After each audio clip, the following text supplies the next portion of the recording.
equivocado quedaron la esposa del presidente prestando su nombre al Premio del Emprendimiento Juvenil, la escarapela de identificación con un nombre supuesto del senador José Obdulio Gaviria en los disturbios de la frontera venezolana, la escolta del expresidente Gaviria y un abogado al que se le fue la lengua en pleno juzgado.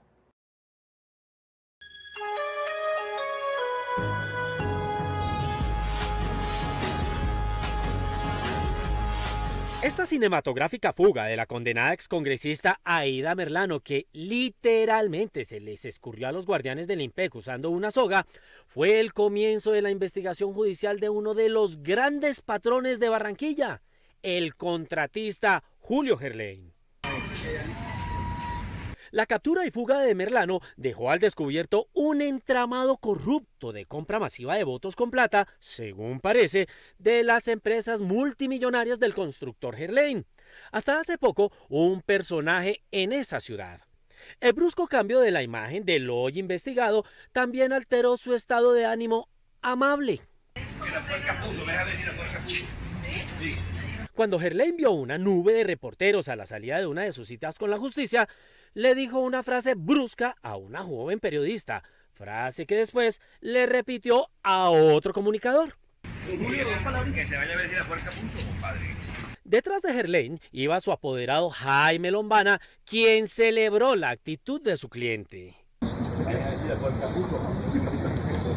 Como los reporteros continuaron siguiéndolo, Gerlain le subió el tono a sus groserías, increpando a un camarógrafo. Pero el reportero insultado no se quedó con la ofensa. Aprovechó otro encuentro con el investigado y le devolvió la cortesía.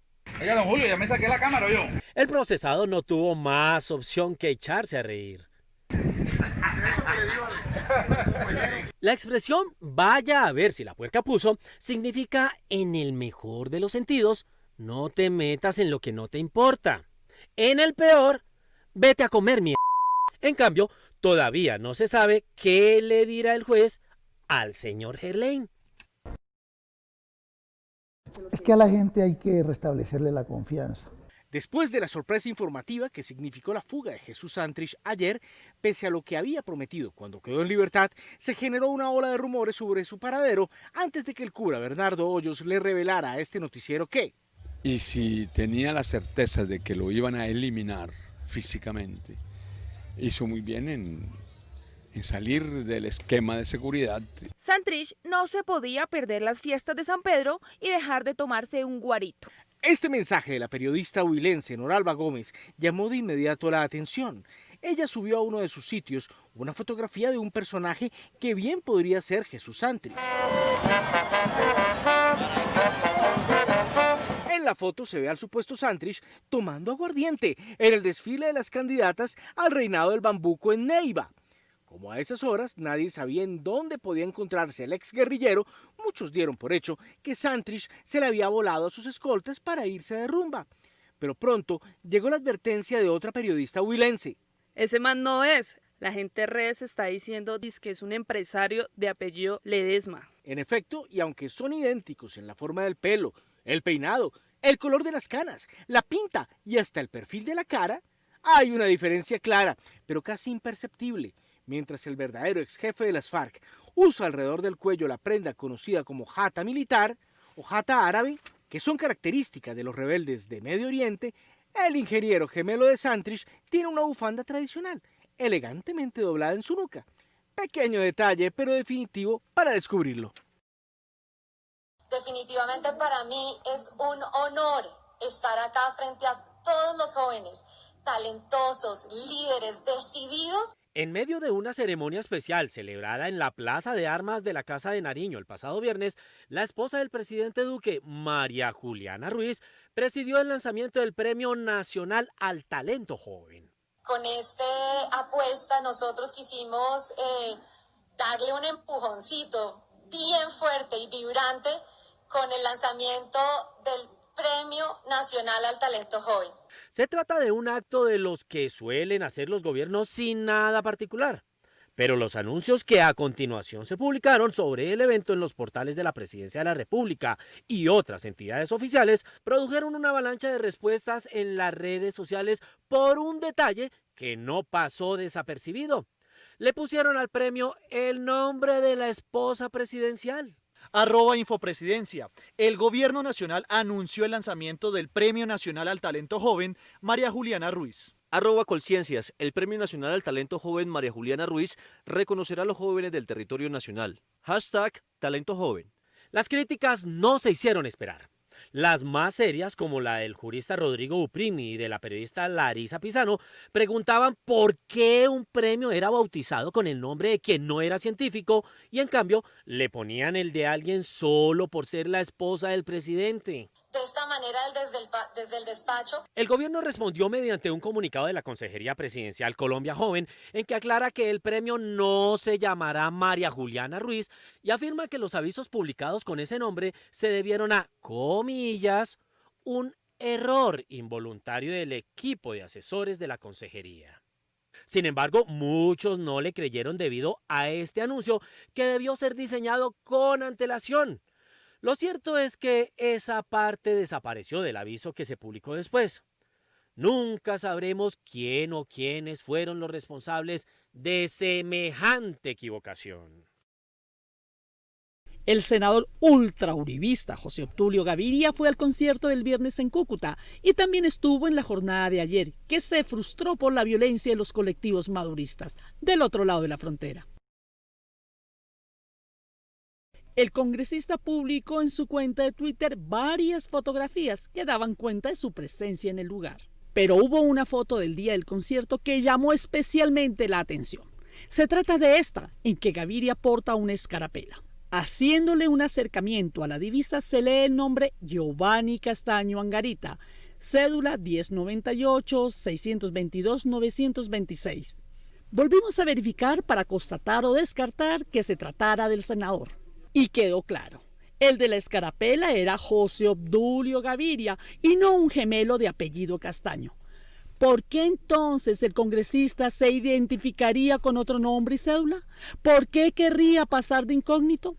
Como dice el refrán, averígüelo Vargas.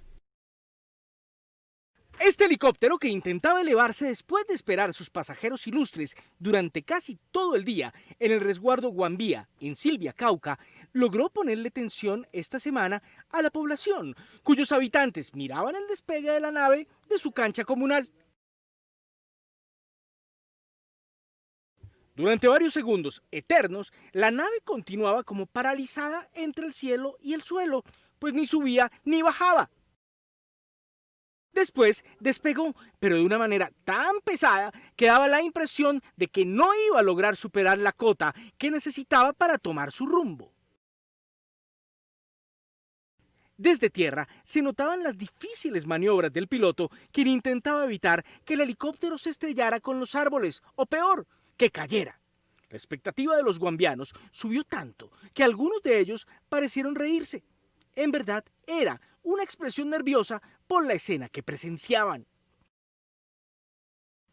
Al final lo logró. Se elevó lo suficiente y se fue.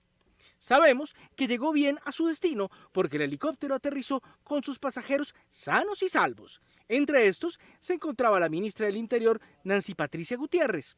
Habría que preguntarle a ella cuánto susto padeció.